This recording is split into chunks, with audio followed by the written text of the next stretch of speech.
Olá, meus irmãos, a paz do Senhor, vosso em Cristo, irmão José Nilton Silva.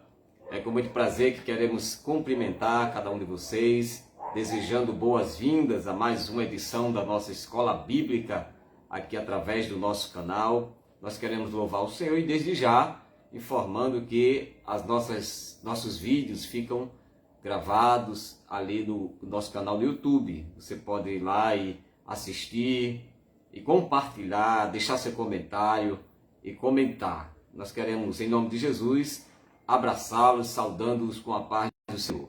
Amém? Graças a Deus. A nossa lição de hoje é a lição de número 5 da nossa revista, que traz como assunto a vida, o ministério, desde a sua vida pregressa, a sua vida de conversão e de ministério, e também o relato de sua morte, enfim, e o testemunho dos seus escritos. Eu estou falando do apóstolo Paulo. Na lição de hoje, a de número 5, tem por título Jesus Cristo e este crucificado, a mensagem do apóstolo Paulo. Então este é o título da nossa lição de hoje, Jesus Cristo e este crucificado, a mensagem do apóstolo Paulo. O textuário da nossa lição está escrito em 1 Coríntios, capítulo 1, versículo 23, que está escrito: mas nós pregamos a Cristo crucificado, que é escândalo para os judeus e loucura para os gregos. A verdade prática está escrito: o Cristo crucificado, o centro da mensagem da cruz, é a encarnação da verdadeira sabedoria para a salvação. Então nós queremos trazer diante desse texto e dessa verdade extraída da inspiração do autor, né, ao escrever essa lição. Nós queremos trazer 3 pontos dessa lição. O primeiro é a centralidade da pregação de Paulo, que tem nesses desenvolvimento de tópicos o ministério de pregação e o Cristo crucificado. A palavra da cruz é a loucura da pregação e para os judeus e gregos. 1.2 da nossa lição são expressões chaves na doutrina de Paulo. E aí vamos estudar aqui 3 expressões chaves na pregação ou nos ensinos de Paulo acerca de Cristo, que é o Evangelho, a crucificação e a ressurreição. O terceiro ponto da nossa lição são os efeitos da mensagem da cruz. E aí vai se tratar de uma vida no poder de Deus, uma vida de humildade e uma vida na dependência do Espírito. Então nós queremos, desde já, em nome de Jesus, iniciar esta lição, esta composição da nossa revista, que tem diante desses temas, né, essas importâncias em nome de Jesus. Dentro dessa centralidade da pregação de Paulo, nós podemos dizer que Jesus Cristo, o crucificado, é o centro desta mensagem. Dentro dessas expressões chaves na doutrina de Paulo, a gente diz que o Evangelho de Cristo, o Cristo crucificado e Cristo ressurreto, são expressões chaves desta doutrina. Paulo fundamentou os seus ensinos acerca de Jesus Cristo e a sua fé justamente nesses 2 eventos dos 4 que nós tanto pregamos e defendemos como fundamento da nossa fé: a encarnação, a crucificação, a ressurreição e a glorificação. E Paulo fundamenta os seus ensinos, a sua doutrina, naquilo que ele tinha tanta dificuldade de admitir, que era alguém condenado e este morto de cruz, via ressuscitar, sendo este o Messias prometido, o Deus encarnado, e que aquele povo agora estava seguindo como linha de fé, como regra de fé e prática. E no terceiro ponto, tratando dos efeitos da mensagem da cruz, os efeitos da mensagem da cruz se revelam por meio de uma vida no poder de Deus, humildade e dependência do Espírito Santo. Essas são verdades aqui práticas extraídas de cada ponto como ensinos para a nossa aplicação. Pois bem, a centralidade da pregação de Paulo. A centralidade da pregação de Paulo. Existe pelo menos 10 mensagens que a cruz, a crucificação, certo? A morte de Cristo nos traz, e isto dentro da doutrina paulina, dentro dos ensinos do apóstolo Paulo. O primeiro deles é a expiação. Expiação é um termo usado no livro de Levítico, capítulo 16, versículo 3 e capítulo 17, versículo 11, que vai tratar do cobrimento de pecados, do cobrimento e do perdão de pecados. Este termo expiar era usado na figura de um animal, quando a morte e o derramamento de sangue daquele animal expiava, cobria os pecados. E Jesus, como este cordeiro, ele veio trazendo esta expiação de pecado, este cancelamento, certo? Como uma espécie do aspecto do cobrimento e do perdão. Ele não encobriu, ele cobriu. Qual a diferença entre encobrir e cobrir? A expressão cobrir é jogar um véu ou jogar um pano, jogar algo sobre uma coisa, tornando-a invisível, certo? A quem deseja apontar ou acusar. A expressão encobrir é você torná-lo visível, mas, certo? De alguma maneira maquiá-lo, ou seja, torná-lo sem que haja um apontamento justo para aquilo. E Jesus não veio fazer isso. Jesus veio cobrir nossos pecados, a ponto de ele não atentar para eles, né, para eles não olhar. É tanto que, se o nosso coração nos condena, disse Paulo, maior é Deus para nos perdoar e nos justificar. Tá? Então é a primeira mensagem paulina acerca das boas novas da cruz, acerca da doutrina da crucificação, é a expiação. A segunda obra é chamada de propiciação. Ou seja, 1 João capítulo 2, 2 e capítulo 4, versículo 10, trata desse termo de propiciação. É a ação ou efeito de tornar propício ou de propiciar. Isso, no termo bíblico, é o sacrifício do animal como oferta substitutiva para satisfazer a justiça divina, aplacando assim a sua ira, tornando aceitável aquilo que está diante dele. Então, essa propiciação, ela tem como termo a substituição. Foi uma morte substitutiva, certo? Substituindo o quê? Certo? Substituindo a ira de Deus, substituindo, certo? O juízo divino, tá? Que haveria de ser empregado sobre o homem e agora foi empregado sobre Cristo. Às vezes a gente diz assim que a cruz era para ser para nós, né? Às vezes nós entendemos esse termo propiciação, de propiciatório, que era uma tampa que tinha em cima da arca, que era chamada de propiciatório, né? Ou seja, tornava propício, certo? Ali a descida do Senhor sobre aquele lugar, fazendo com que aquele objeto se tornasse tão sagrado. Então, às vezes a gente diz, não, a cruz era para ser para nós, porque era para Barrabás.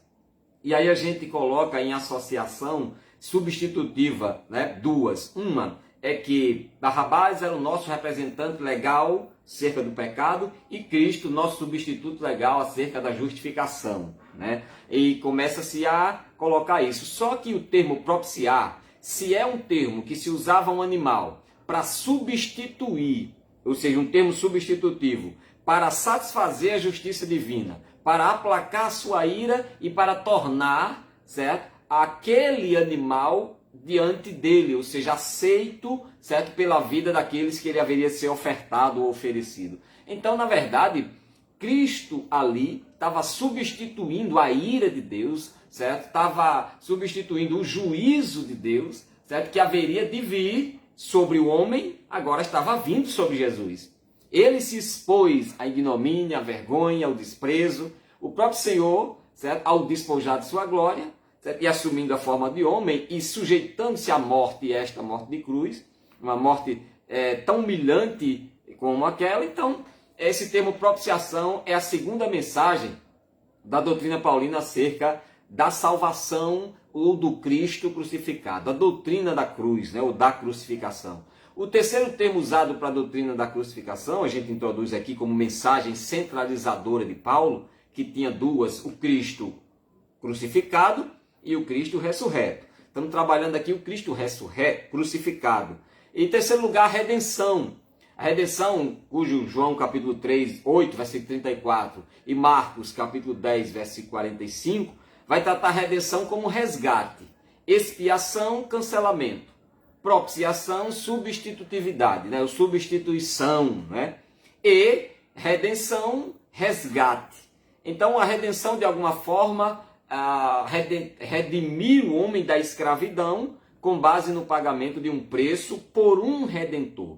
E essa expressão redentor, ela foi usada muito na figura de Boaz, porque era um termo usado na cultura hebraica para se apropriar ou reivindicar uma propriedade, né, tornando-a devolutiva, certo? E para isso precisava de alguém que era chamado de redentor, para que pudesse redimir aquela propriedade que antes foi perdida, foi vendida, e o parente mais próximo daquele que a vendeu tinha o direito de resgatar essa propriedade, e esse era chamado de redentor.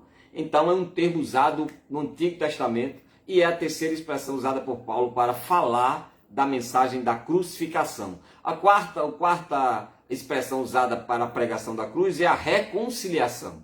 Romanos 5,10 e Efésios 2,3 usa esse termo reconciliação como restauração e comunhão, tá? Entre o pecador e o Deus por meio da cruz de Jesus Cristo. Então, a reconciliação já é usado como um termo tratado como comunhão ou restauração. E isto, né, entre o pecador e Deus por meio de Jesus como único mediador. Um quinto termo usado para a mensagem da crucificação é a justificação. Romanos 3:23 e 5:16 trata essa justificação como uma anunciação ou um anúncio de um veredito favorável, tá? E uma declaração ao pecador igualmente justo diante de Deus. Então, o termo justificação, certo? Ele traz duas expressões aqui, a anunciação e a declaração.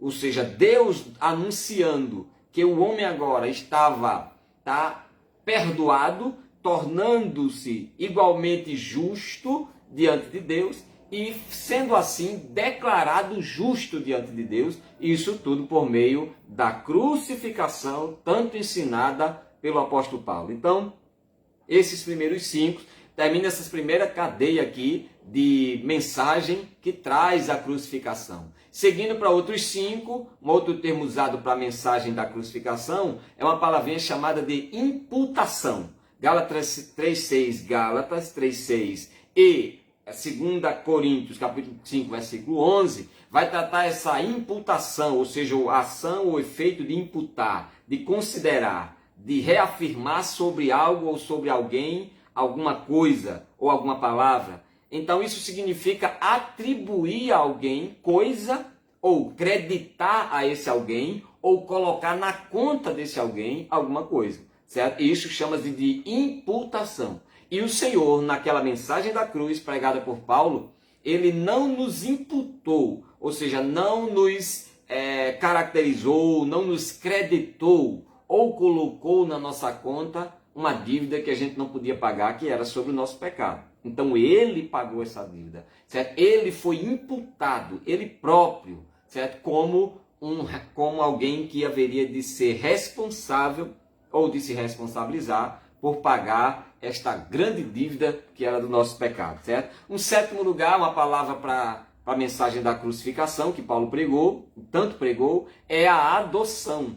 Através da mensagem da crucificação, a gente entende essa expressão fundamental, certo? Que é a adoção, que é a ação ou efeito de adotar. Tomar para si aquilo que não é originalmente seu, que não é naturalmente seu, mas que colocando-se como tutor, responsável, tá? E protetor daquilo, dá-se uma nova natureza, uma nova configuração, certo? Genealógica, não genética, mas que agora vai partir daquela nova pessoa por quem está sendo adotado. E João capítulo 1, versículo 12, Romanos 8, 15, 16, trata essa adoção como uma transferência, certo? De uma família estranha para a família de Deus, onde aí nesse termo nós nos tornamos filhos de Deus. Então nós fomos adotados, saímos de uma família que não era a família de Deus e agora por ele fomos transferidos de uma família para outra,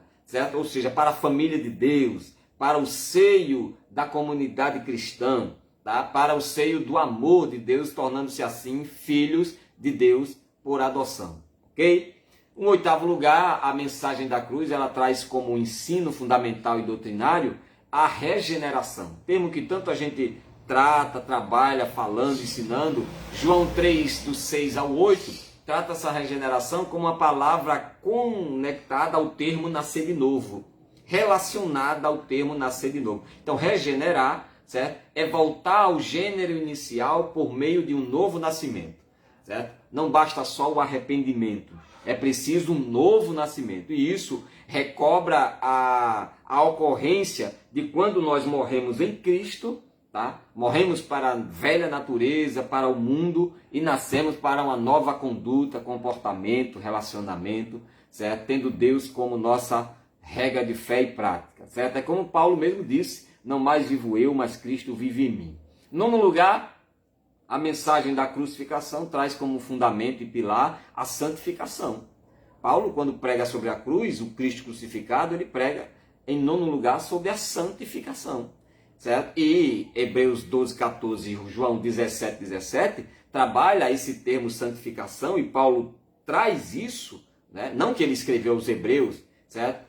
E não que ele escreveu ao Evangelho que João escreve, mas ele aprende, certo? Com essas verdades, certo? Com Deus, que a santificação é um processo de purificação do pecado que acontece quando o homem aceita a Jesus Cristo. Então, santificação é uma ação, é um desenvolvimento, é uma ação progressiva em desenvolvimento, tá? E que a mensagem da cruz traz isto, em que o sangue e o corpo de Cristo, tratando dessas 5 primeiros termos que envolvem essa primeira grade, expiação, propiciação, redenção, reconciliação e justificação, envolve a questão do sangue, certo? A questão do corpo envolve aquilo que nós estamos tratando de imputação, adoção, regeneração, santificação e, por último, salvação, que é a mensagem que fecha, certo? Toda esse princípio de doutrina que Paulo trabalha sobre o Cristo crucificado. Salvação, em Atos 4:12, Romanos 10:10, já está escrito que é um processo que através do qual Deus salva o homem dos seus pecados e dos seus resultados. Salva não apenas de seus pecados, mas também dos resultados do pecado, que é a morte eterna, condenação eterna, juízo eterno, certo? E separação eterna de Deus. Então Paulo trabalha essas 10 linhas de doutrina baseado nessa mensagem centralizadora que nós acabamos de dizer aqui, que trata na revista da centralidade da pregação de Paulo. E Paulo centralizou a sua mensagem baseada na crucificação e na ressurreição. E interessante que ele trabalha isso mostrando, tá, alguns fundamentos que ele mesmo disse que recebeu do Senhor, certo? Quando ali sendo instruído por Deus, arrebatado, recebe de Deus toda essa estrutura para ensinar, escrever, doutrinar, discipular, enfim, tá? Então vamos lá. A introdução da nossa lição, ela vai trabalhar aqui alguns conteúdos dessa mensagem que Paulo traz dentro dessas 10 expressões de cruz ou da crucificação que nós entendemos aqui. Primeiro, uma mensagem cristocêntrica. A mensagem de Paulo, ela era uma mensagem cristocêntrica, tendo Cristo como centro. Segundo, a mensagem de sabedoria divina. Paulo diz que quando foi aos seus leitores, aos seus ouvintes, ele não foi com palavras de sabedoria humana, nem de convencimento humano, nem de persuasão humana, mas foi com palavras de poder, com palavras espirituais, certo? E com um tema de mensagem, o Cristo crucificado. Era Cristo e este crucificado. Paulo não trabalhou tanto a encarnação, não trabalhou tanto, certo? a glorificação, ainda que ensinou muito, mas os dois termos medianos, no meio, certo? Ele trabalhou a crucificação, que é depois da encarnação, e a ressurreição, que é antes da glorificação. Então Paulo trabalha essa linha baseando a sua mensagem no cristocentrismo, certo? Numa mensagem de sabedoria, certo? Uma mensagem que não foi de sabedoria humana, mas de sabedoria divina. Terceiro, uma mensagem poderosa, porque ele diz que a sua mensagem foi baseada no poder de Deus e não na sua própria capacidade de persuasão.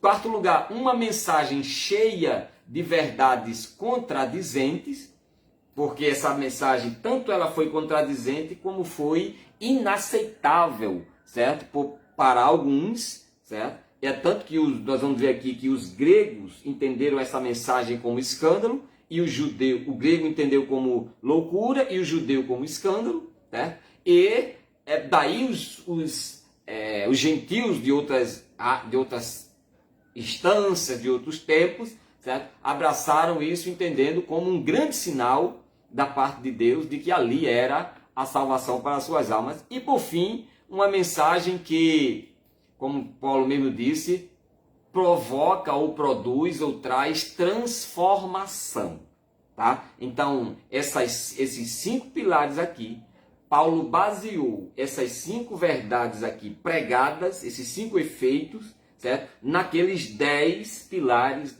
que centralizou a sua mensagem baseada na crucificação de Cristo e na ressurreição de Cristo. Daí ele extrai esses 5 aspectos de mensagem, certo? Primeiro, o cristocentrismo, certo? O poder, tá? Ele traz as verdades opostas e contradizentes, certo? E ele traz a mensagem de transformação e traz uma mensagem no poder do Espírito Santo, ok? Então, o que a gente entende por esse primeiro ponto da lição, a centralidade da pregação de Paulo? Uma mensagem cristocêntrica, uma mensagem que tem Cristo como centro, né? Então, o ministério da pregação de Paulo e o Cristo crucificado.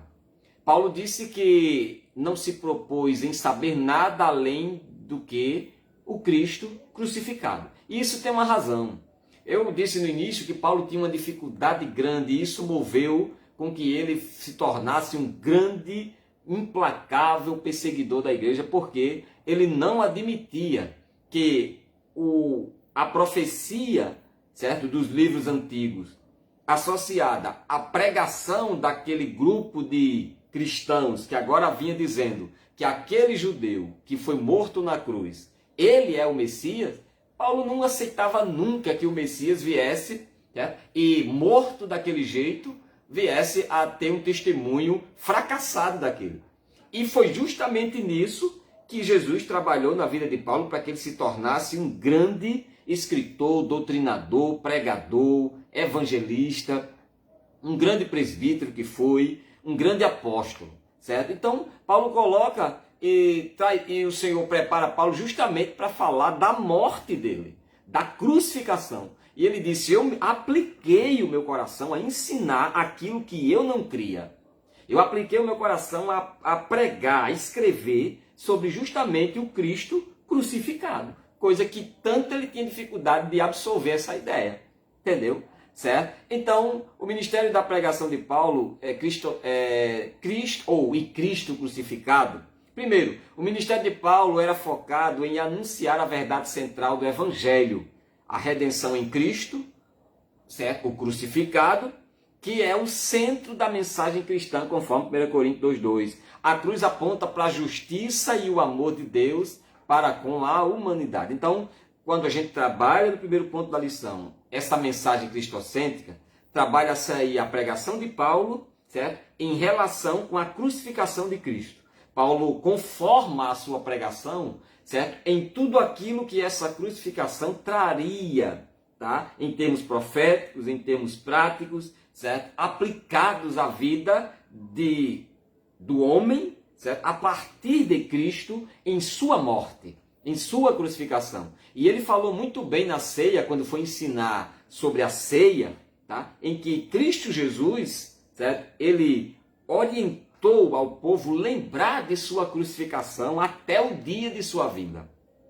Tá? Cristo não disse, lembre-se da minha ressurreição até que eu volte. Ele disse, vocês vão celebrar, vocês vão não ficar pesarosos, penosos ou saudosos quando sentarem à mesa para participar do cálice e do pão. Vocês vão celebrar, ou seja, vocês vão trazer a memória como ato celebrativo, certo? Comemorativo de que a morte de Jesus Cristo, certo? Não foi motivo para choro, certo? Quando aquelas mulheres se prostraram diante de Jesus na Via Crúcia e vieram a dizer que chorava por ele, qual foi a resposta de Jesus? Mulher, chore por vós e chore por vossos filhos, certo? Porque a morte de Jesus não era motivo para chorar, era motivo para celebrar. Não porque morreu e merecia, não, mas porque aquela morte nos trouxe vida, tá? E vida com promessa, né, de abundância, ok? Certo? Então, em segundo lugar, uma mensagem cujo evangelho constitui a essência da pregação de Paulo,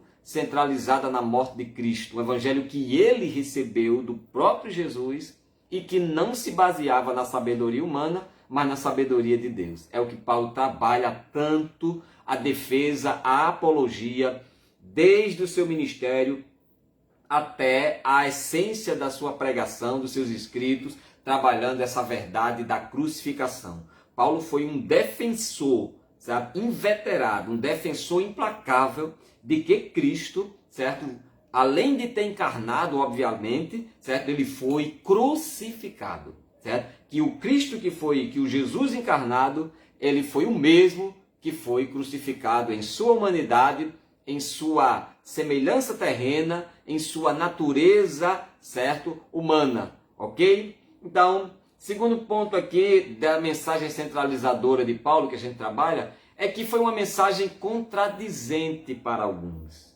certo? 1 Coríntios 1, 23 a 25, foi uma mensagem que se opôs, foi uma mensagem que confrontou, tá? A intelectualidade, a religiosidade, a cultura, as leis. Foi uma mensagem que confrontou, tá, realezas, impérios, tá, filosofias, socializações. É uma mensagem que confrontou, certo, construtividade, tá, relacionais, enfim. Uma mensagem que veio para se opor.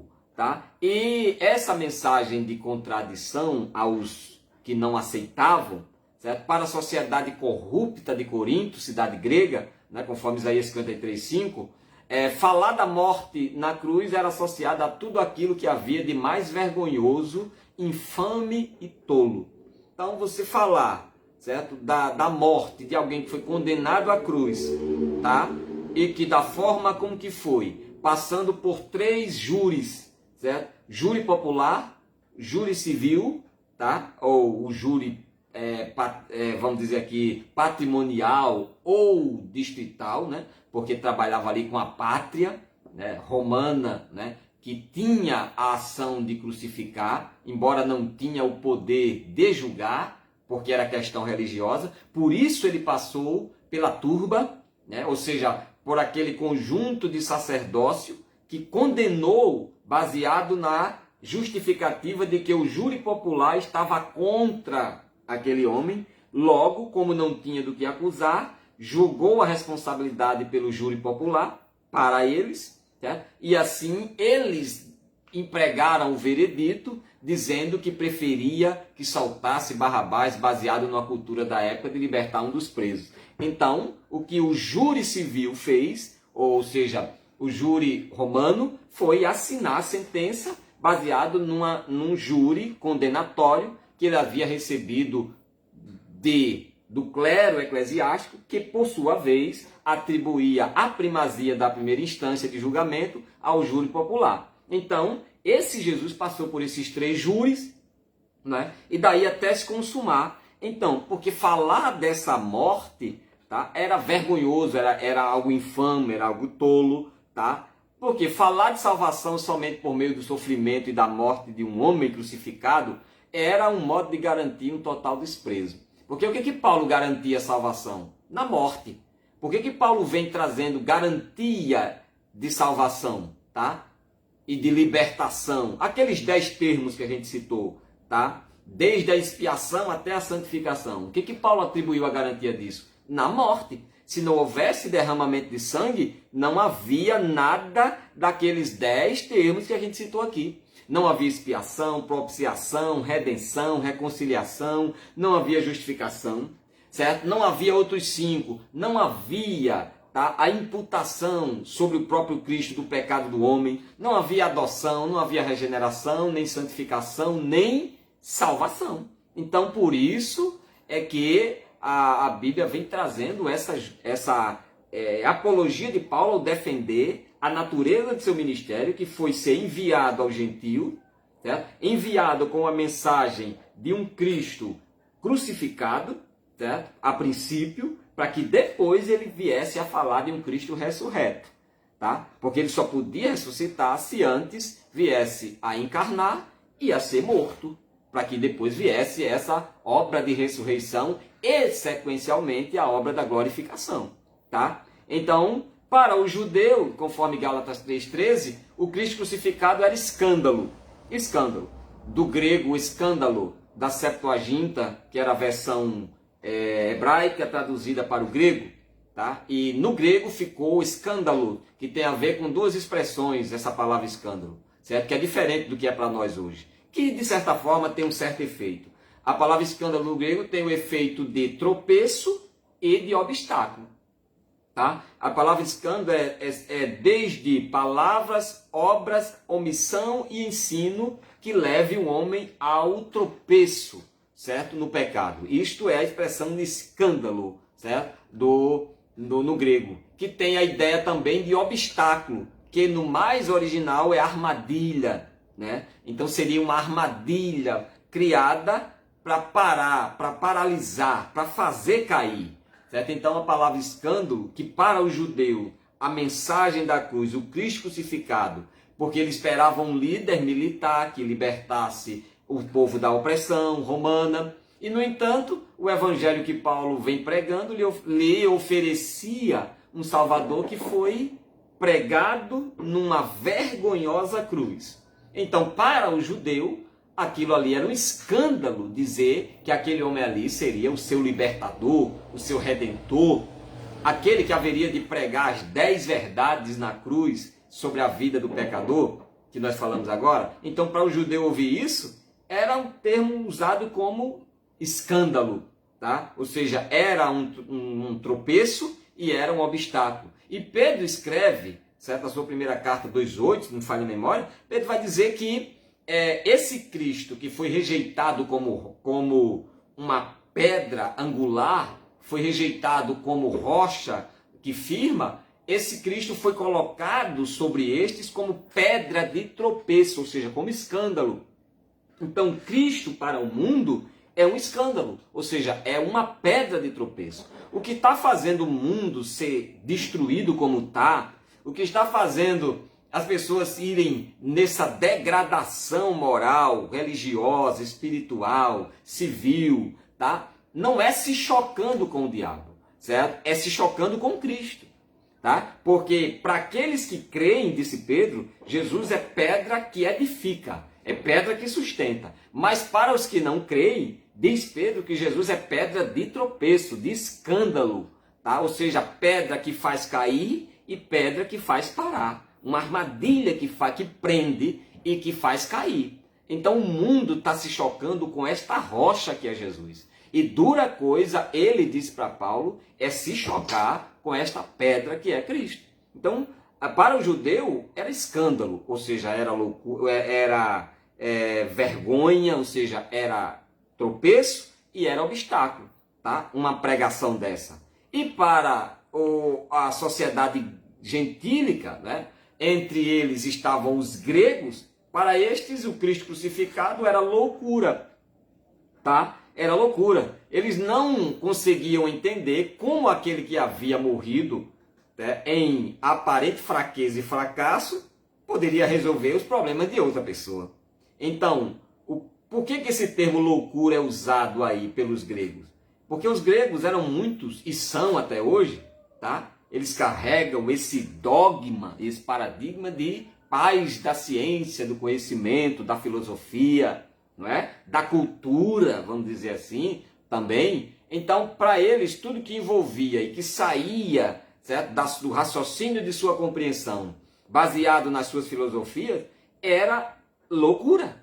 Então, uma loucura, uma mente louca, é uma mente irracional, é aquilo que não racionaliza conforme os fundamentos lógicos, os fundamentos, certo, prescientes de uma verdade, de um conhecimento que deve ser inquestionável, irrefutável. Para os gregos era isso. E Paulo chega a dizer que os judeus pediam um sinal, os gregos pediam reivindicação científica daquilo, né, provando aquilo ali, mas nós, dizia Paulo, nós cremos pela fé no Evangelho de Cristo e este crucificado, tá? Então, a mensagem de Paulo, além de ser uma mensagem que era cristocêntrica, além de ser uma mensagem que para alguns era uma mensagem contradizente, oposta, também era uma mensagem poderosa. Era uma mensagem poderosa.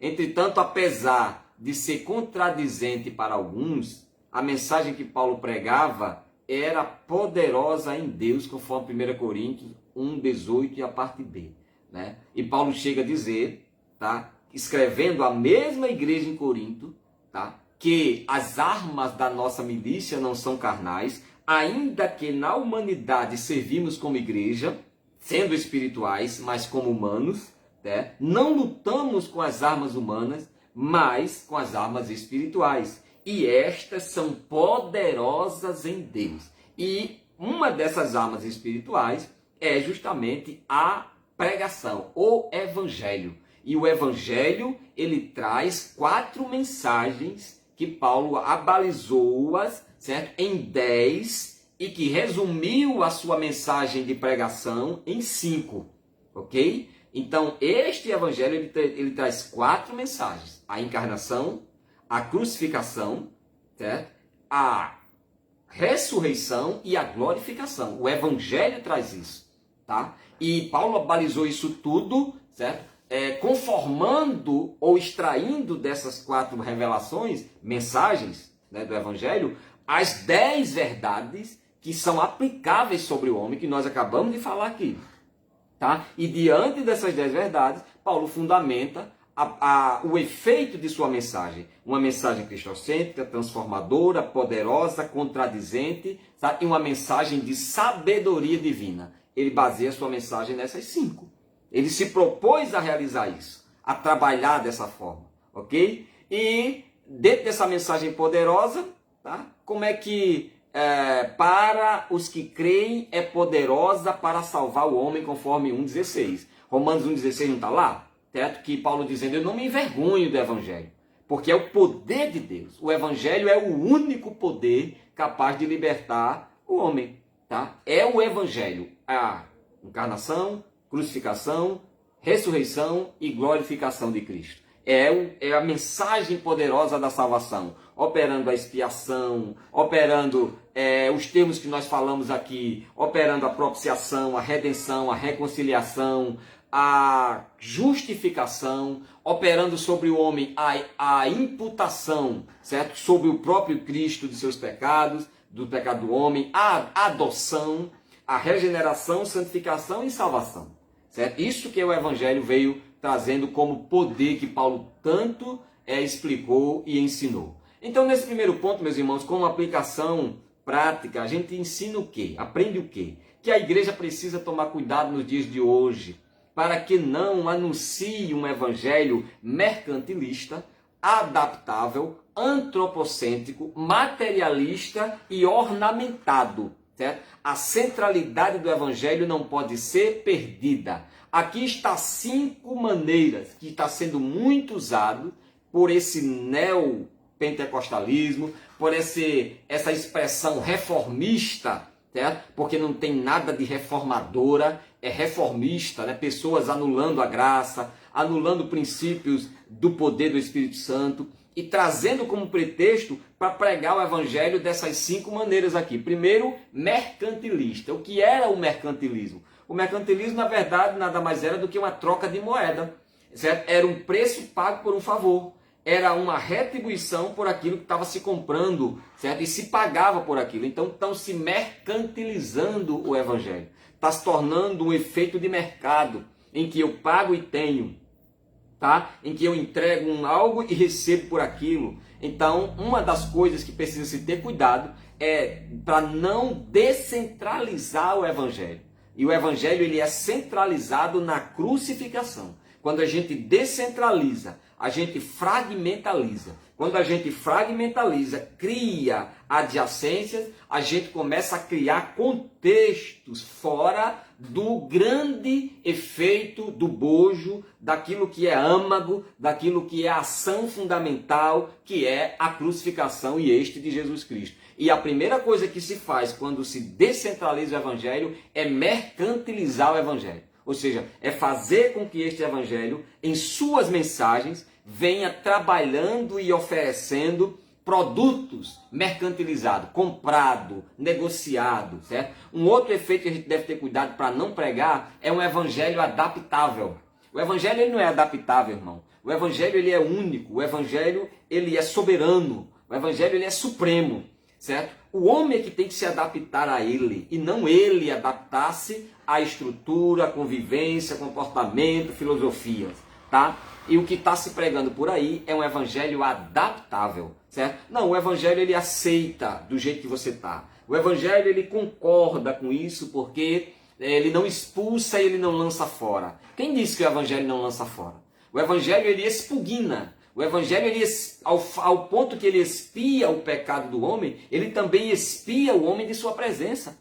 É só este não aceitar a conduta e o procedimento deste poder sujeitador, desse poder que submete o homem a andar segundo os seus parâmetros, os parâmetros do evangelho. Então, um outro cuidado que a gente deve ter como aplicação aqui é não pregar o evangelho de forma mercantilista, não pregar o evangelho de forma adaptável, certo? E terceiro, não pregar o evangelho de forma antropocêntrico. Antropo de homem, certo?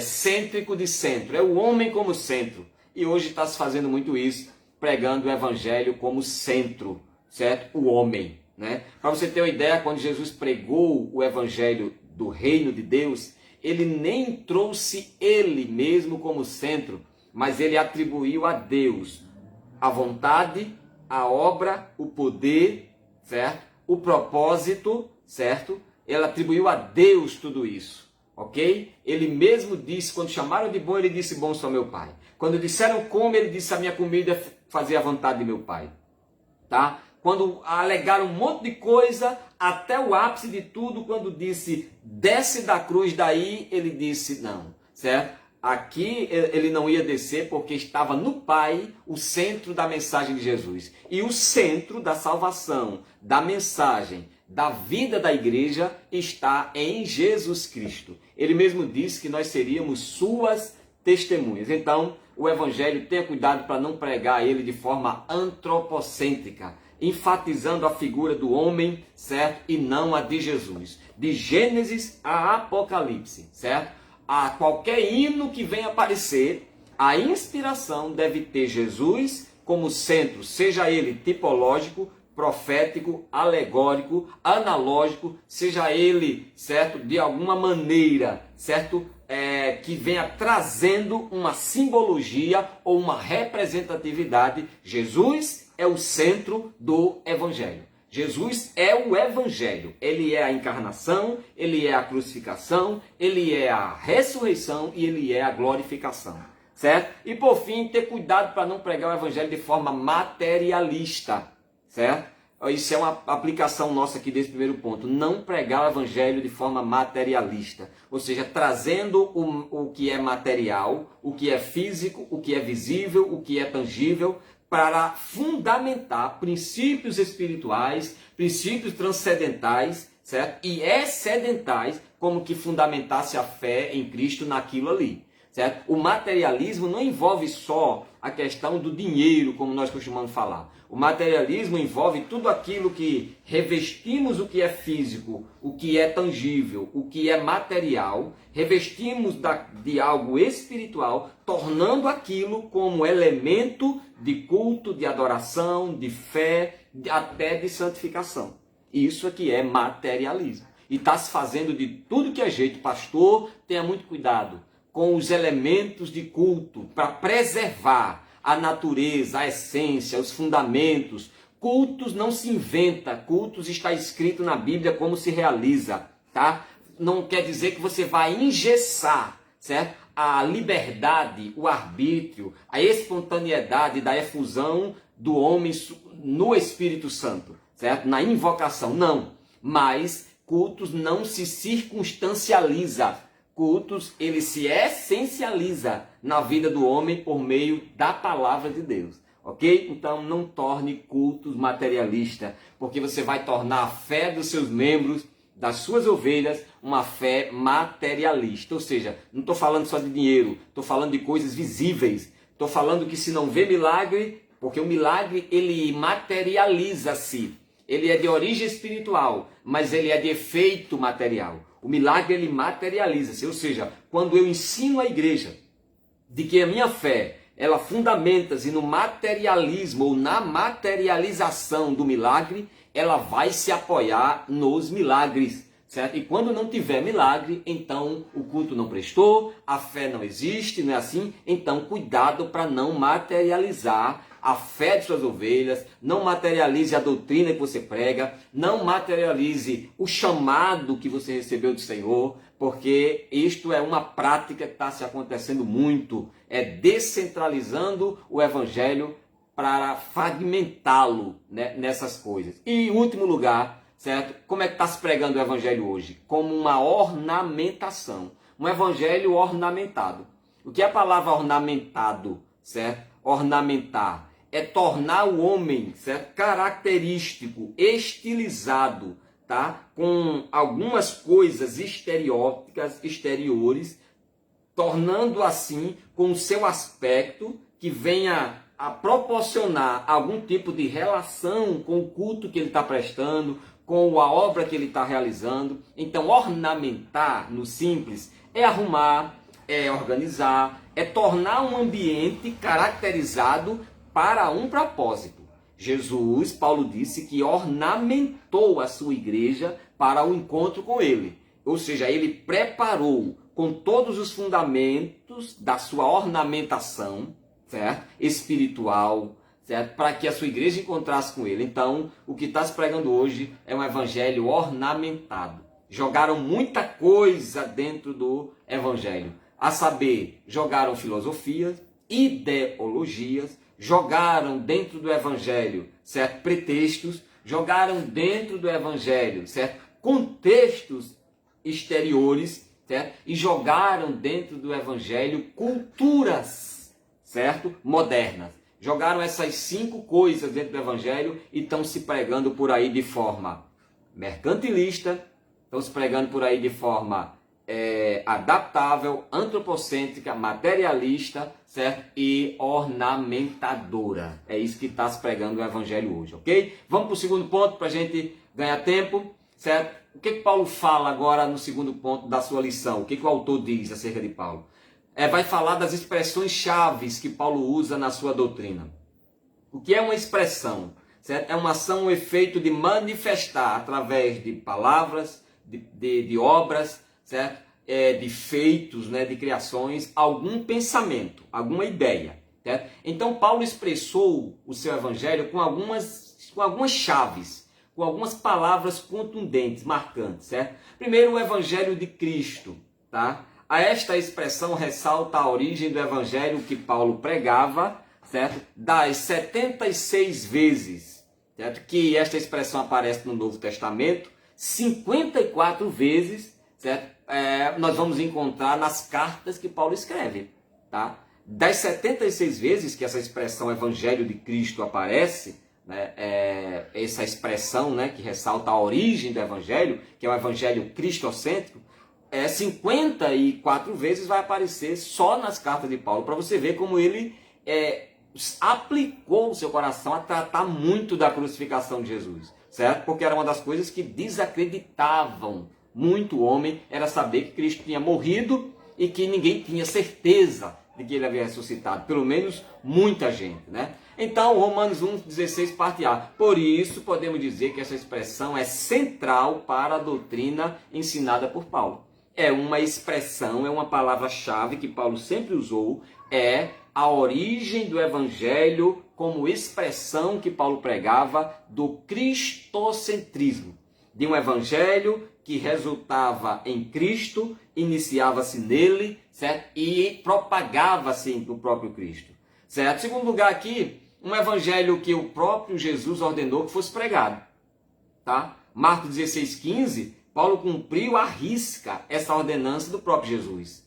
E não, por acaso, identificava sua pregação também como o evangelho de Deus, conforme 1 Tessalonicenses 2,2, 8,9, enfim, e 2 Coríntios 11,7. Então, Paulo vem tratar sempre como as igrejas de Deus, o evangelho de Deus, certo? Então, tratando esse evangelho como Cristo sendo o grande propositor, proporcionador, o grande ativador de todos os elementos deste evangelho que ele nos traz. Então, uma das palavras-chave era essa que Paulo sempre usou, ou seja, o evangelho de Cristo. O evangelho de Cristo. Então, o que traz a palavra evangelho?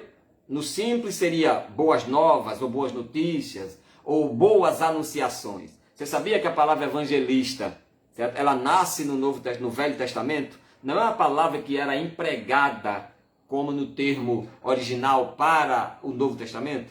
Evangelista era aquele que diante de uma guerra saía para levar a notícia ou para trazê-la para o seu povo. Era aquele homem que ia para o campo de guerra, mas ele não ia guerrear, ele não ia lutar, ele ia simplesmente para voltar com a notícia, seja ela de derrota ou de vitória. E este era o evangelista. Ele voltava correndo para o seu povo para dar as notícias da guerra. E ele dizia, vencemos a guerra ou perdemos a guerra. Tá? Então, por isso que o evangelista ou o evangelho é uma notícia. Certo? O evangelho é uma notícia e é uma boa notícia. Boa por quê? Porque ela é verídica, ela é uma notícia real, ela é uma notícia de testemunha ocular, ela é uma notícia de testemunha física, de testemunha visível, de quem viu e está dizendo a verdade. Por isso que a nossa fé, ela baseia-se na doutrina dos apóstolos, porque eles viram, tá? Eles compareceram, eles estiveram com Jesus e nós cremos nessas verdades, certo? Porque assim foi dito. Até o próprio Paulo, que foi rejeitado muito por isso, o próprio Jesus apareceu para ele e nós cremos que ele viu, né? Certo? Então, a gente segue dizendo o quê? Que uma outra palavra-chave que Paulo usa na sua pregação evangelística, na sua doutrina, centralizando a crucificação, é o Cristo crucificado. Primeiro ele usa muito a expressão Evangelho de Cristo, Evangelho de Cristo. Agora ele usa outra palavra-chave que é o Cristo crucificado. Cristo crucificado.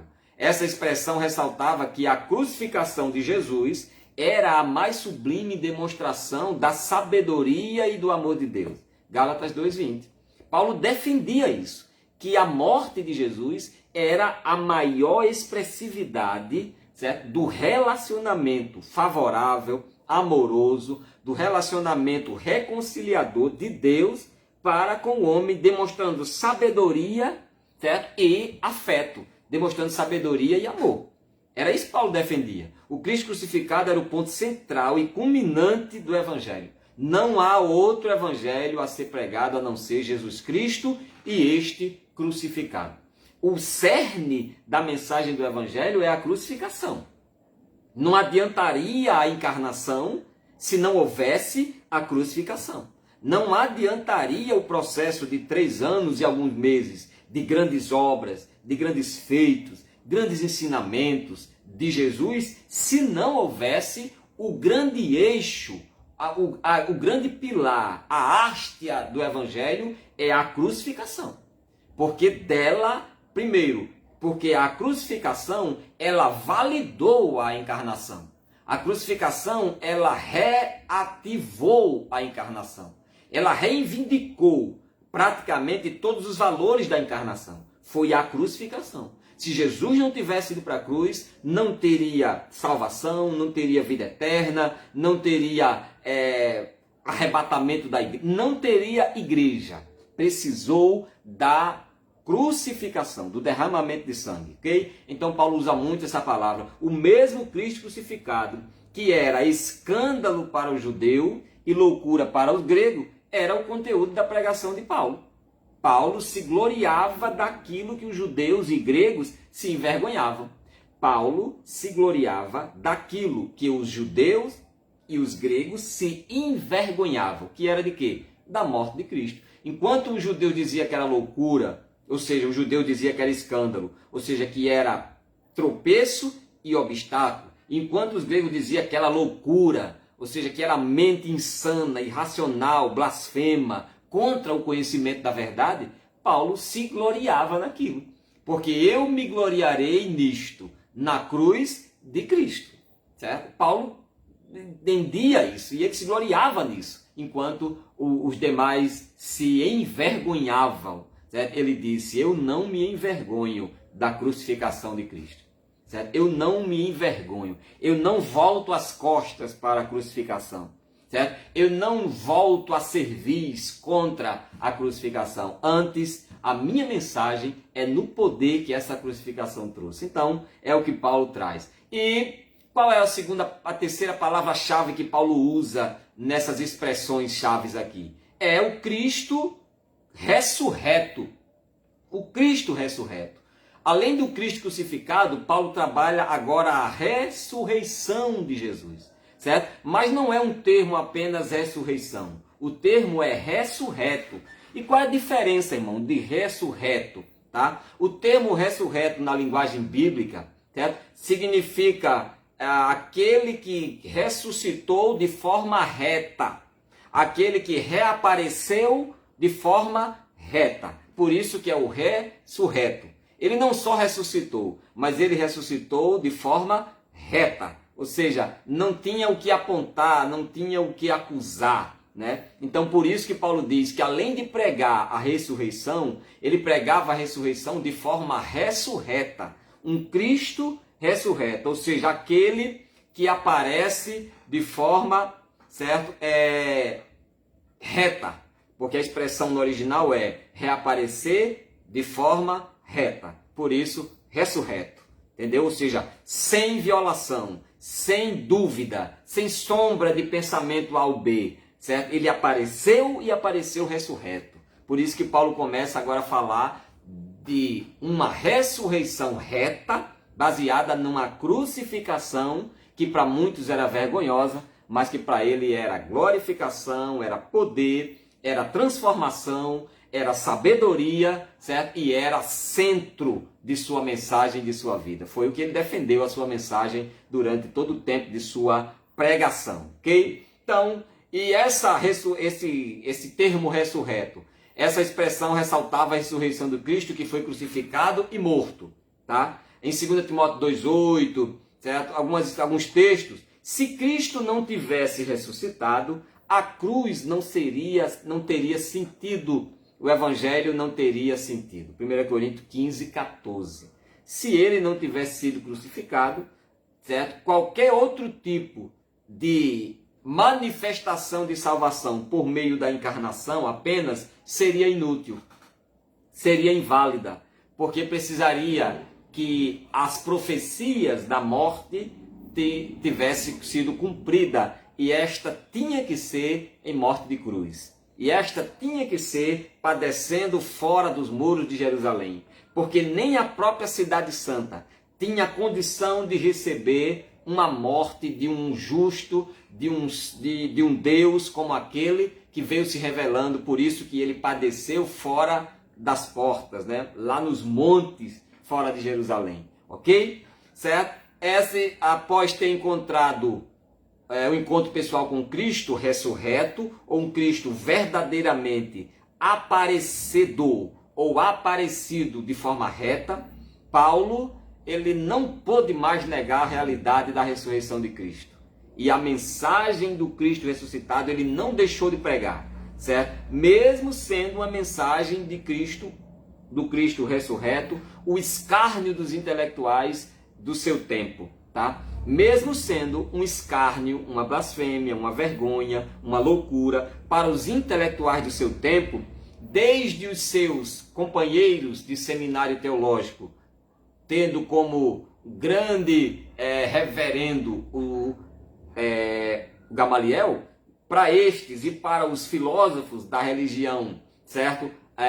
Adjacente, da religião conjunta, mesmo diante deles, Paulo não deixou de defender o que para Paulo era glória, era glorificação, que era a vergonha da cruz. E, gente, o evangelho para o mundo hoje continua sendo vergonha, loucura, escárnio, continua sendo sem futuro, tá? E importa que a igreja, que o cristão, continue dizendo, mas o que é loucura para o mundo, o que é escândalo para o mundo, certo? É glória para a minha vida. E o que é escândalo para o mundo à luz do evangelho de Cristo? É o próprio Jesus, é a santidade, é os bons costumes, certo? É a doutrina verdadeira. Isso que é escândalo para o mundo.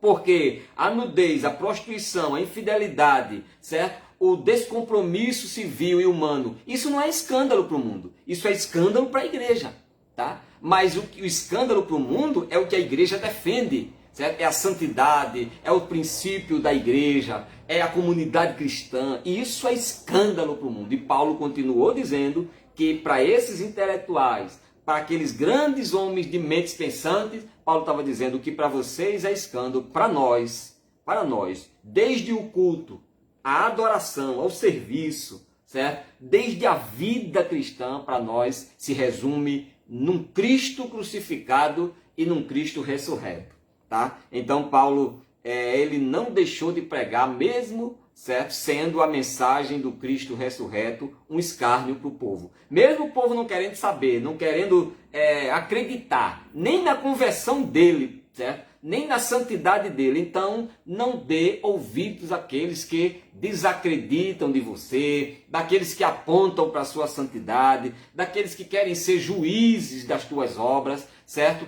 Tenha convicção da sua chamada, da sua eleição em Cristo, do teu comportamento, do teu coração, tá? Porque muitos vão olhar para você, certo? E vão apontá-lo como um escândalo, porque não aceitam o testemunho que você está pregando. Não aceitam porque querem ser juízes da tua vida. E não permita que ninguém seja juiz da tua vida, porque o único juiz é o teu Senhor, é o teu Deus. E Paulo estava pregando essa verdade. E o que a gente aprende nesse tópico 2 da lição, dessas expressões-chave?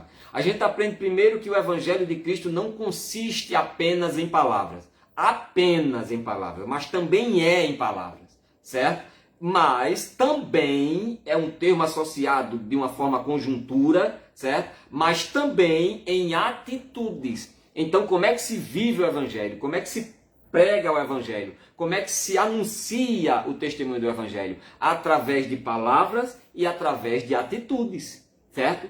Através de teoria e através de prática. O Evangelho, como é que se ensina e se aprende, se vive e prega-se? Através de palavras e através de obras. Então, o Evangelho não consiste apenas em palavras, porque também o Evangelho é palavra, certo? Por isso que a palavra ela tem que ser anunciada, declarada, profetizada, ela tem que ser proclamada, a palavra, certo? E olha que eu estou falando a palavra aqui, não é a Bíblia, eu estou falando aqui o uso do verbo, certo? Porque o Evangelho, que é a palavra da crucificação, ele é pregado com a tua palavra. Por isso que a tua palavra deve ser sim e não. A tua palavra deve ter autoridade. A tua palavra não deve ser retrocedida ou retrocessa por qualquer ataque, não, ou por nenhum ataque.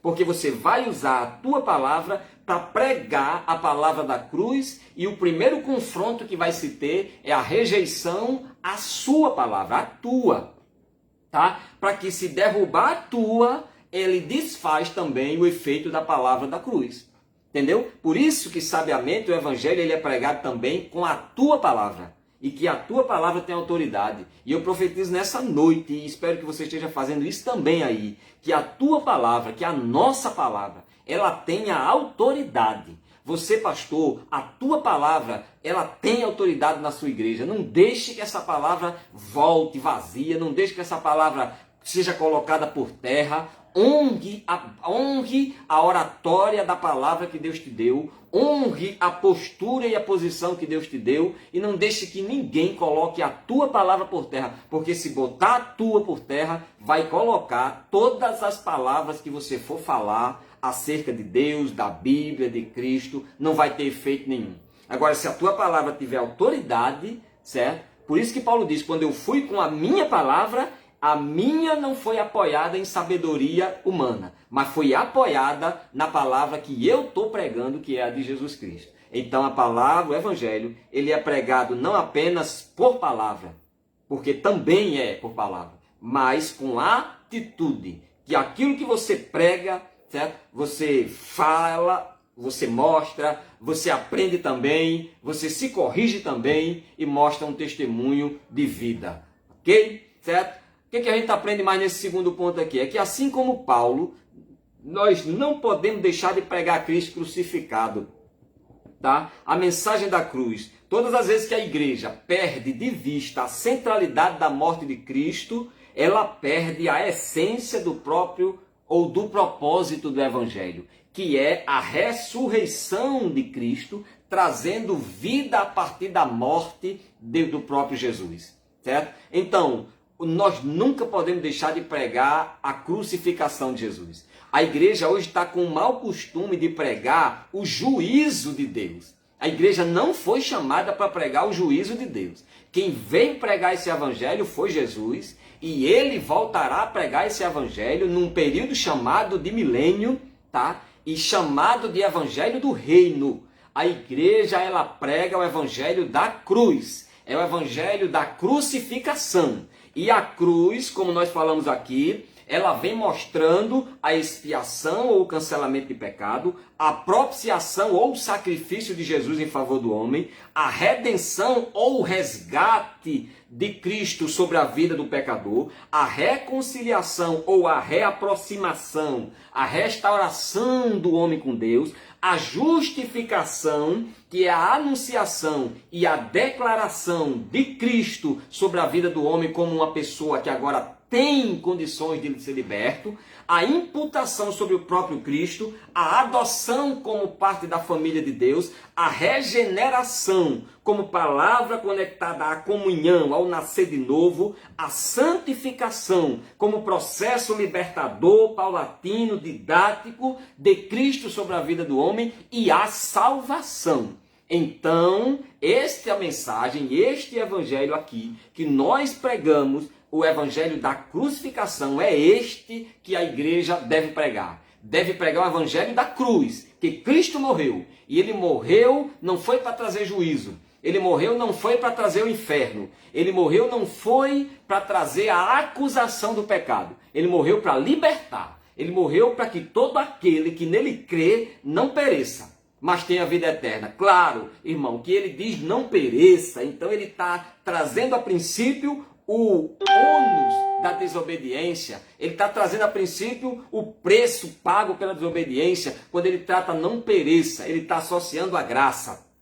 E só a graça de Jesus é quem designa o homem ou para salvação ou para condenação. Só Cristo Jesus. Então o evangelho que a igreja deve pregar é o evangelho da crucificação. Pregue a cruz, anuncie a cruz, a mensagem da cruz. E deixe que a mensagem do juízo, a mensagem que te traz a condenação, quem vai pregar ou quem tem autoridade para pregar é o próprio Jesus, que morreu por aqueles que hão de crer e será aquele que até o último momento intercederá pelos santos, certo? Louvado seja o nome de Jesus. O que a gente aprende mais aqui? É que assim como Paulo, não podemos deixar de pregar Cristo crucificado. Terceiro, que assim a ressurreição de Cristo é o episódio que dá sentido, certo? E significado à fé cristã. O Evangelho de Cristo, gente, é o que dá sentido, certo? O significado da nossa fé. A crucificação é o que dá sentido à nossa fé. Porque acreditar que Cristo foi crucificado e antes da crucificação ele encarnou e após ele foi ressurreto, tá? Então isso traz o eixo de toda uma centralidade de nossa razão, de nossa racionalidade como culto, tá? O nosso culto ele deve ter Cristo como crucificado. Nosso culto ele deve ter sempre Cristo como constrangendo em sua morte, certo? Nos subjugando a consciência de que o imerecimento, do que a impotencialidade e do que a incapacidade de chegarmos à cruz, de chegarmos a Deus, se não fosse a cruz, se não fosse o sangue, nós não estaríamos cultuando ao Senhor. Nós não estaríamos diante de Deus. Então, não largue a visão do Cristo crucificado. E está lá escrito no livro de Isaías 53, toda uma prefiguração, toda uma compilação daquilo que o Senhor vem nos trazendo, certo? Essa verdade, certo? De um Cristo revelado, certo? Como o único meio de salvação. E essa ressurreição, ele é o fato que distingue o cristianismo de todas as demais religiões, certo? Ou religiões. É a verdade que demonstra Jesus como Salvador do mundo. É a verdade. Ele, a crucificação de Cristo, seguido de sua ressurreição, é o que distingue, diferencia o cristianismo de todas as religiões do mundo. Porque qual foi o grande líder religioso que foi crucificado e que ressuscitado foi? Nenhum líder religioso foi crucificado como Jesus foi. Até Pedro, seguidor de Jesus, que foi um grande líder religioso, quando quiseram o crucificar, ele pediu para ser crucificado de cabeça para baixo, porque o único líder religioso que foi crucificado daquele jeito foi o próprio Jesus Cristo, certo? Este encarnado e este glorificado depois de sua morte, certo? Então, a crucificação, Paulo ensinou isso, é o que diferencia as religiões do cristianismo, porque é o Cristo crucificado que Paulo sempre defendeu. E por fim, terceiro ponto da lição fala dos resultados do poder do Evangelho de Cristo, quando Paulo fala dos efeitos da mensagem da cruz. Os efeitos da mensagem da cruz. O que é um efeito? Um efeito é um resultado prático. O efeito é o produto de uma causa. Existe a causa e toda causa leva um efeito. A causa é o início, é o processo, é o aspecto teórico de uma razão. O efeito é o aspecto prático, certo? Do propósito. Então, um efeito é uma prática. Então, o que nós estamos estudando agora aqui? As práticas da mensagem da cruz sobre a vida do homem. Primeiro, dentre seus resultados, uma vida no poder de Deus. A crucificação de Jesus trouxe como prática na tua vida e na minha uma vida no poder de Deus. A possibilidade, certo? A acessibilidade, ok? E a oportunidade de termos uma vida e de vivermos uma vida no poder de Deus, tá? A pregação legítima da palavra de Deus é simples. É simples e não requer que o mensageiro seja ornado de diplomas ou de conhecimentos técnicos ou de retórica.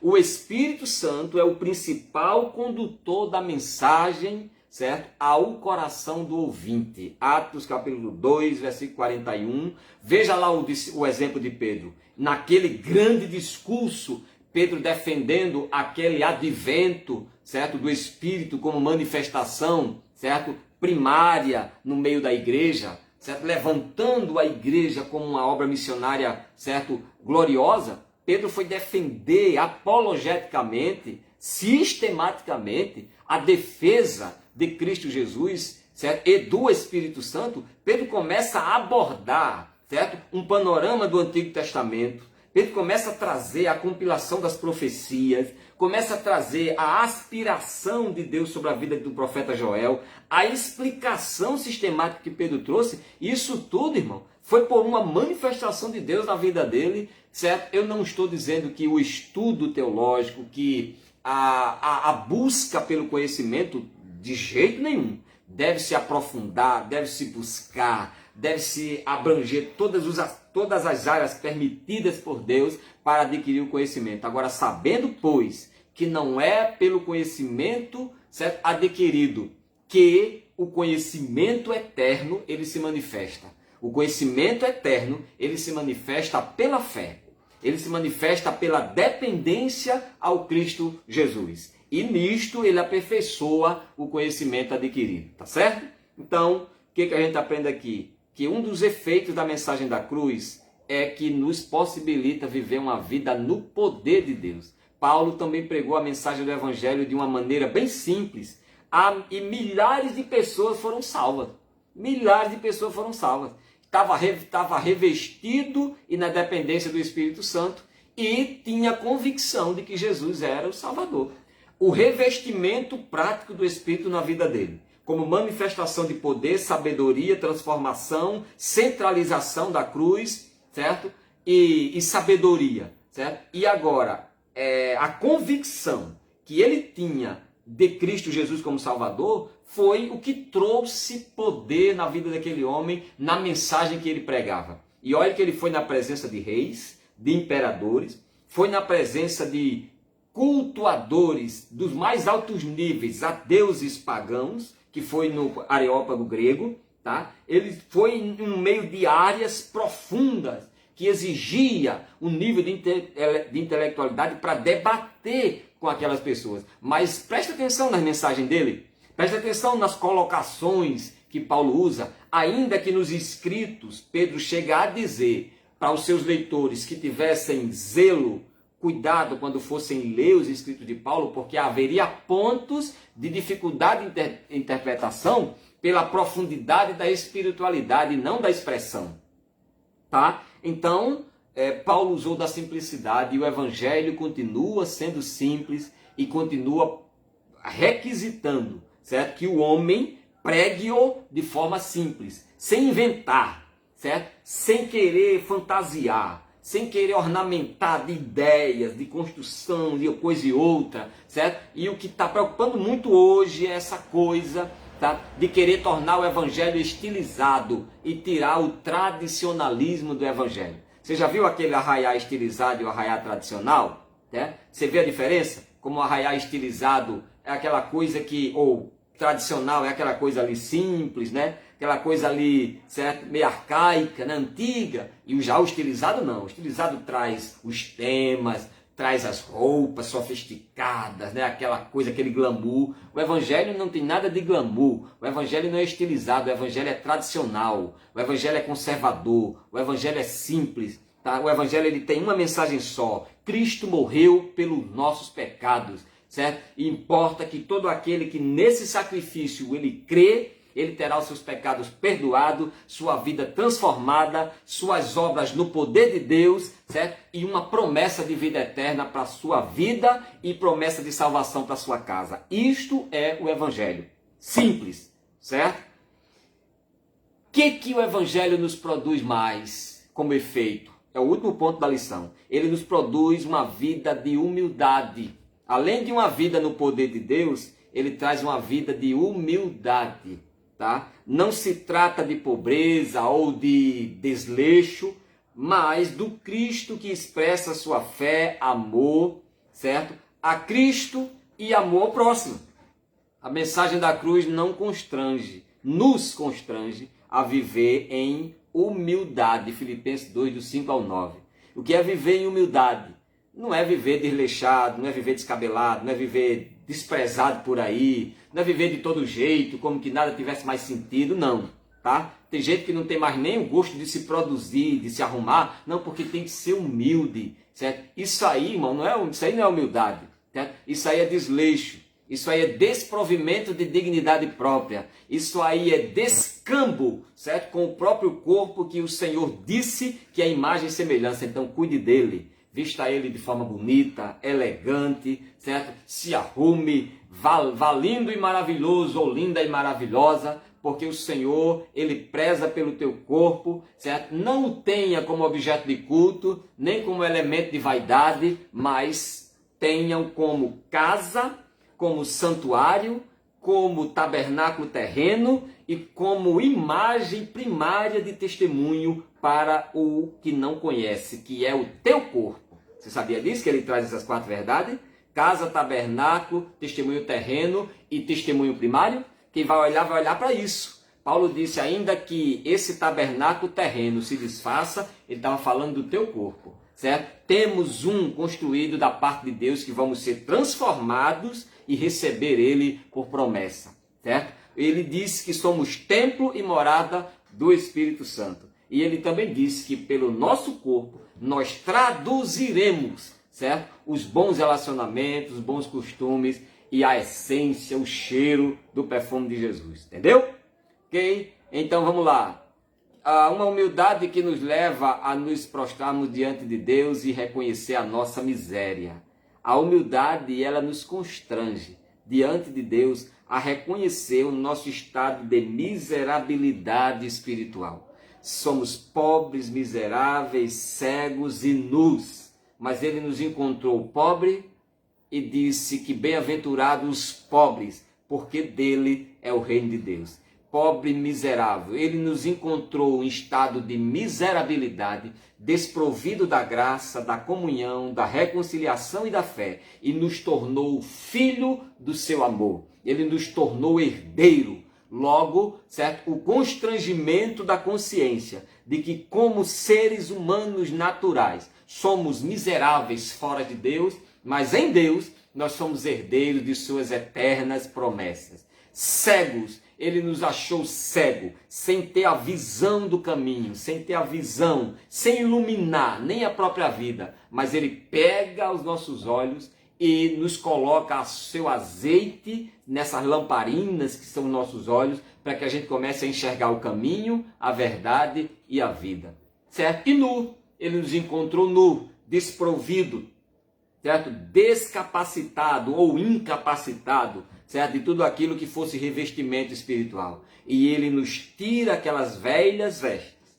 aquela velha cobertura e nos reveste de um novo homem, de novas expressões de vestiduras e que nós vamos herdar ainda muito mais, certo? Por fim, o que o efeito do Evangelho produz em nós? Uma vida de dependência no Espírito Santo. Uma vida no poder de Deus, uma vida de humildade, uma vida de dependência do Espírito Santo. Foi o que Paulo ensinou. E ele disse que a mensagem da cruz nos ensina a depender exclusivamente do Espírito Santo na pregação do Evangelho. Uma pregação sem o auxílio do Espírito Santo não subsiste por muito tempo.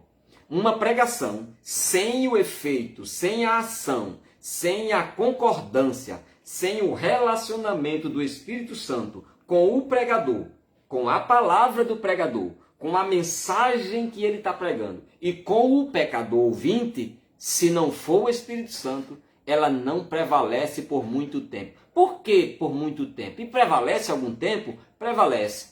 Prevalece enganando, prevalece seduzindo, prevalece guiando por caminhos de conveniência e convencimento e não de convertimento e de convicção, então prevalece. Tem muitos líderes pregando uma falsa mensagem sem o Espírito Santo, mas que a igreja está assim, ó, porque está prevalecendo por algum tempo, por muito tempo, mas logo aquilo vai cair por terra. Logo aquilo ali vai ser desfeito, porque não vai prevalecer por fazer uso daquilo que é sagrado, santo, maravilhoso e revesti-lo de uma forma corrupta, que é a falsa pregação, certo? Assim como Paulo, devemos ter uma plena consciência, devemos ter a plena consciência das nossas fraquezas humanas, limitações pessoais, medos interiores. Fraquezas humanas, limitações pessoais e medos interiores. Devemos ter consciência dessas 3 coisinhas, irmão. Não despreze essas 3 realidades da sua vida, certo? Fraqueza humana, nós temos. Limitações pessoais, nós temos. E medos interiores, nós temos. Então, isso é próprio nosso. Então, não despreze isso. Por isso que a Bíblia nos estimula a jamais depender ou confiar nas nossas capacidades ou em nós mesmos. Com isto eu não estou dizendo que você não creia em você, não estou dizendo que você não deve acreditar em você, pelo contrário, acredite na sua capacidade, creia em sua capacidade, certo? Dê crédito ao que Deus tem te dado como conhecimento, habilidade, em todas as áreas. O que a Bíblia reprova aqui e adverte é para que nós não façamos daquilo que é próprio nosso como motivo de nossas propriedades, mas usá-las como elemento que nos ajude, tá, a edificar a nossa fé naquilo que nos fortalece, certo? Estamos terminando a nossa lição dizendo o que nós aprendemos nesse último tópico, certo? Acerca dos efeitos da cruz. É que quais têm sido os efeitos da mensagem da cruz, ou seja, do Evangelho em nossas vidas? É uma pergunta. Que efeito a mensagem da crucificação tem trazido em nossas vidas? E se tratando da pregação do Evangelho, é bom deixar bem claro que Paulo não está negando a importância dos estudos, dos preparos. Aliás, ele teve uma educação e um preparo completo. Paulo não está dizendo de jeito nenhum, não estude, não se aprofunde. Pelo contrário, ele disse, cresça na graça, e como Pedro disse, também cresça no conhecimento. Tá? Então, tudo isso devemos buscar, mas tenha a mensagem da cruz como a simplicidade, como o poder, como o efeito, a sublimidade, certo? A razão que apodera a tua mensagem e os teus conhecimentos, certo? Concluído, o segredo aqui é não supervalorizar ou menosprezar o preparo ou estudo. Nem menospreze os estudos e nem supervalorize os estudos. Deixa ele no centro da cruz e você vai ver que os teus conhecimentos religiosos, teológicos, espirituais, certo? E todas as áreas da tua vida, coloque-as como centro a cruz. E você vai ver que Deus vai apoderar esses conhecimentos e torná-lo maravilhoso, ok? Vamos concluindo, gente. E a nossa conclusão é: não existe cristianismo, não existe evangelho verdadeiro sem a verdadeira compreensão da obra de Cristo na cruz, bem como a sua finalidade, tá certo? Só houve encarnação porque o motivo era a crucificação. Só houve ressurreição porque o propósito era a crucificação. Só haverá glorificação porque o cumprimento foi a crucificação. Jesus é a nossa salvação. É a mensagem da cruz que a igreja deve continuar pregando. Que Deus abençoe. Aqui eu quero agradecer a todos e dizendo, a mensagem ficará no nosso canal do YouTube. Vá lá, compartilhe, deixe seu like ou seu dislike, certo? Anuncie, propague esse vídeo, deixa os teus comentários porque é importante demais, tá certo? Deus abençoe e até quarta-feira com a mensagem ou a lição da juventude, dos jovens, né? Na nossa lição de jovens. E a próxima sexta-feira com a nossa sexta lição. Bom domingo que vem a todos, boa lição para todos vós, em Cristo Jesus. José Newton Silva, a paz do Senhor.